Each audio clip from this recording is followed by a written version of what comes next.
আসসালামু আলাইকুম ওয়া রাহমাতুল্লাহি ওয়া বারাকাতুহু। যারা মানুষদের বলে যে ধর্ম ব্যবসায়ী, আসলে মানুষ তাদের আসল রূপটা চিনে গেছে, কারা ধর্ম ব্যবসায়ী। ইলেকশন আসলে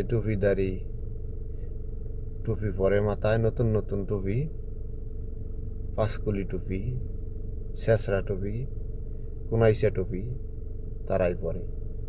আর যারা পাঁচ ওয়াক্ত নামাজ পড়ে তাদের অবিরাম সবসময় মাথায় টুপি থাকে। তারা মানুষের ধোঁকা দেয় না। ধোঁকা দেয় কারা? যারা নতুন নতুন নতুন নতুন কি নতুন নতুন নির্বাচনে আসার আগ দিয়ে সাধুর বেশ ধরে। এই হলো আমাদের বাংলাদেশের পরিস্থিতি। আসলে সবারই সচেতন হওয়া উচিত।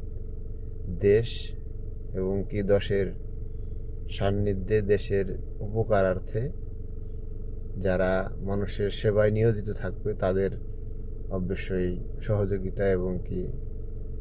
সহযোগিতা করার